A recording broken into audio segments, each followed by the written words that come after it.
Oh my god, it's happening! Everybody stay calm, we got big news on the way. Won't be long now. The Everchosen's on Saturday, and hints at what the next major DLC for Total War Warhammer 2 might entail are already dropping. It's not even a hint really, it's basically just an outright statement. It does not get more obvious than this. So get your Warpstone crack pipes out, we about to go in. We've known for a while this would be the long-awaited Skaven vs Lizardmen Lord Pack, and because we know there's 7th and 8th edition army books like the back of our Warpstone Power Fist at this point, we've had a pretty good idea of what might be coming next for a very long time. But when green nukes start detonating in the distance, it kinda narrows things down even further, right? Unless we're getting trolled like it's April Fool's Day. I mean, who would do that? Who would troll you on April Fools? Honestly, who would intentionally mislead thousands upon thousands of people in early April just for the memes? Who would do something like that? That's crazy. So for a year and a half now, people have been speculating about which Skaven Lords would be headlining the Lord Pack. And pretty much there have always been two names. Gracier Thankwall, the most iconic Ratman in the history of Ratmen, a character who represents Skavendom in a nutshell, basically. Warpstone crack addiction and utter insanity combined into one malevolent little ball of fur, hell-bent on carnage. And then Ikit Claw, chief warlock engineer of Clan Skryre, who's kind of a mad scientist character and leader of Skavenblight's techno-priests. Well, Gracier Thankwall is an obvious choice. He's in the top 5 most iconic Warhammer Fantasy Battle characters ever, period. We're going to see him at some point, but this ever-chosen reveal has pretty much ended the debate, unless CA is seriously jerking our chains here, because just that picture, that visual, only evokes one image in terms of legendary lords. And that means it's Ikit Claw and Clan Skryre's time to shine. Because there's a goddamn Warpstone Nuke blowing up in our faces, dropping bombshells, and I could not be more excited. Could not get more obvious than that, because outside of Ikit's power armor and rat boner for 40k technology, his biggest claim to fame is literally creating the first nuclear weapon in Warhammer history, the DOOMSPHERE, a WMD of epic proportions that, had it ever been completed and detonated properly, would have engulfed the world in a Warpstone firestorm and likely led to the extinction of every race on its surface. Exterminatus. Fantasy style. So what are the big units from the tabletop and Forge world that have a chance of making it into this DLC? Well, we've got Vermin Lords, we've got Storm Fiends, Rattling Guns, Poison Wind Mortars, Warplock Jezzails, Brood Horrors, Wolf Rats, Giant Rats, and Doom Flayers. And if you're starting to notice a trend there, that's because most of those units are tied to Ikit Claw and Clan Skryre. It's a clan we know well at this point. They have some of their stuff in the game already, but they're all about these cobbled together steampunk weapon teams that unleash serious devastation from long range. Just as likely to murder their own slaves as they are the enemy. And of those, Rattling Guns and Jezzails are by far the most logical inclusions. These are the weapon teams that people were most eager to see on launch day, and that CA felt the harshest blowback from when they didn't include them. Past that, it gets a little bit murkier, a little bit harder to judge what might make the cut and what might not. CA Rich did promise we'd be getting more units in this Lord Pack compared to the Queen and the Crone, so does that mean we're going to be getting to see the majority of these? Maybe all of them? And maybe some cameo appearances from Clan Moulder as well? I mean, there's stuff like Brood Horrors, which would be an awesome mount, and there's always a chance that Throt the Unclean, the Master Mutator himself, might make it in as a surprise inclusion. But one thing is for certain, one can never have enough Doom Wheels, and Ikit Claw should be able to play with them in spades. He is a Lore of Ruin caster clad head to toe in the Iron Frame, magic armor that gives him a huge armor save and a 5-up ward save on tabletop. And thankfully, his lore, design, and tabletop rules are very clear-cut and awesome looking, so the blueprint for CA is already there to follow to a T, and they don't have to worry too much about experimenting or going outside of that, because if they design him to a T, he's gonna be perfect. All that remains is just turn him into pixels, give him a Warpstone-infused skill tree, and let him go to work. He has a Warp Fire Thrower in his left claw, and a magical halberd called Storm Demon in his right, an armor-piercing death dealer that can fire magic missiles from long range, and he's one of those legendary lords that can fill any number of roles, and is probably gonna make Tretch Craventail a very sad rat. He'll be just as tanky and tough to bring down, if not more so, but with a lot more flavor, a lot more utility, and a lot more magical prowess to bring to the table, so you don't have to worry about paying for a secondary caster. With all that said, he's also probably going to be very expensive, because tanky caster lords usually are. Now, if you're wondering why that Warpstone Nuke in the Everchosen teaser we showed at the beginning of the video all but assures that Ikit Claw is on the way, look no further than the DOOMSPHERE, an atomic bomb designed to trigger the biggest earthquake since the time of woes for the dwarfs. If you remember, thousands of years ago, tectonic shifts and little help from a toad man named Mazdamundi across the ocean sent earthquakes rippling through the Kara's Anchor, cutting off many of the dwarf holds from each other and ultimately leading to the end of their unified empire. Ikit was a student of history, of course, and realized that even more holds and even more dwarf lives could be claimed and lost the dwarf empire with just a little nudge from his warp forges in the Underway. So he created a nuke the size of a literal airship, stuffed it to the brim with warpstone, and placed it on the fault line running beneath Karak Azul. But even he wasn't fully aware of just how powerful his contraptions actually were.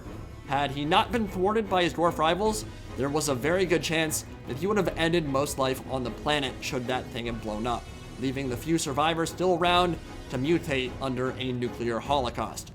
And I don't think anyone wants to see The Hills Have Eyes Skaven edition. That's the stuff of nightmares. That movie was scary enough. You don't need to add Ratmen on top of that. I think that'd be pretty horrifying. So it's a good thing he got stuffed and that his whole plans were ruined, because it would have been bad news for the Warhammer world. But he's a really cool lord. Just absolutely balls to the wall, crazy, definitely worthy of a spot on the roster. So let's talk a minute about what units might actually make it into the DLC.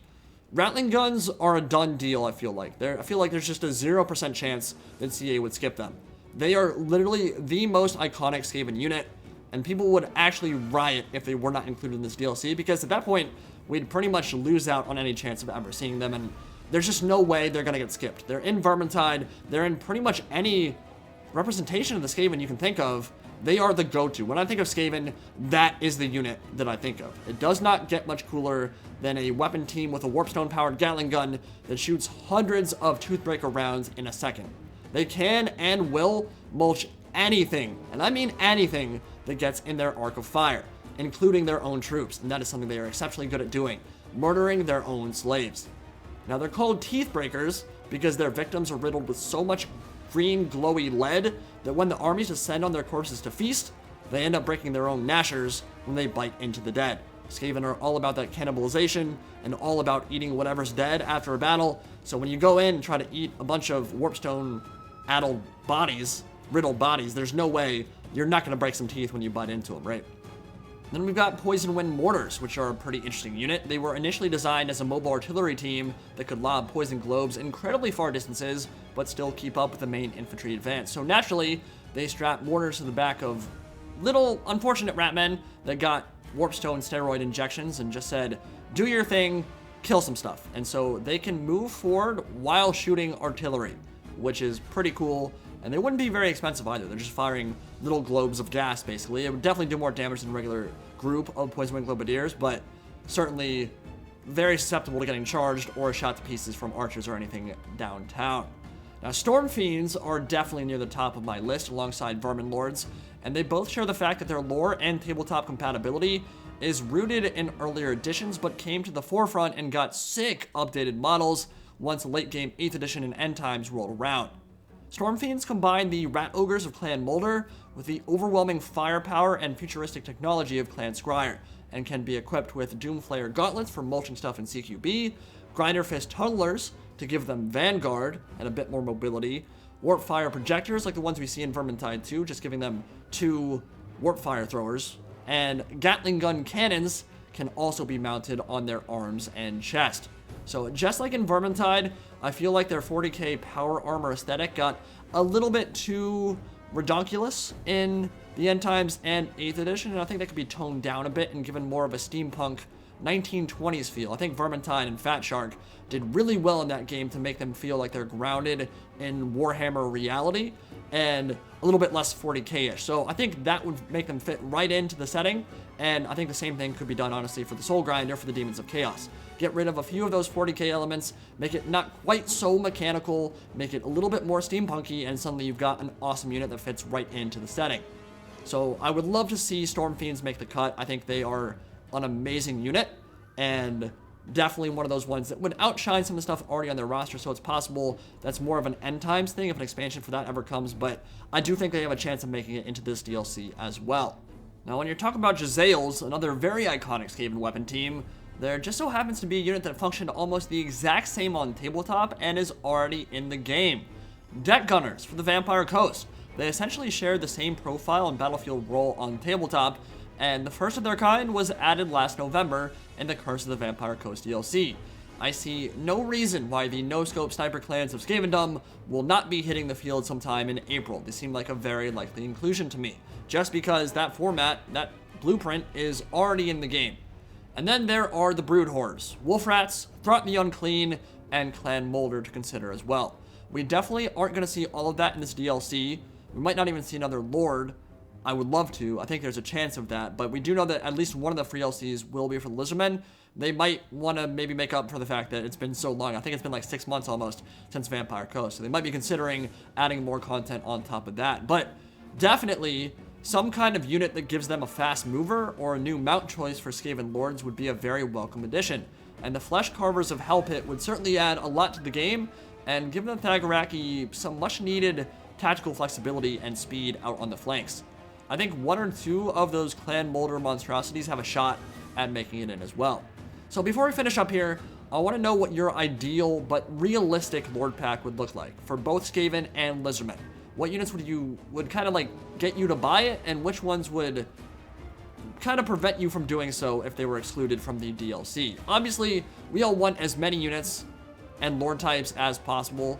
More content, the better, but realistically, there's still going to be some stuff that gets cut that doesn't make it past the cutting room floor. So I want to know if you think that maybe this will just be like an exclusive Clan Skryre pack where it's just Ikit Claw and that kind of stuff, the technology stuff for the Skaven, or if it'll be something a little bit more diverse and flamboyant where you've got Moulder and Skryre and Ashen, maybe a couple other stuff all working together to create a very Skaven Blighty kind of theme.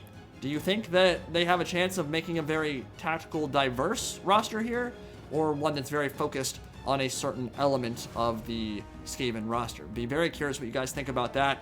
Either way, lots of exciting times ahead, a lot of content to cover, and if we're lucky, hopefully we will get the full DLC reveal this week. I am very much looking forward to that, just as you guys are, and I'll see you all in the next video.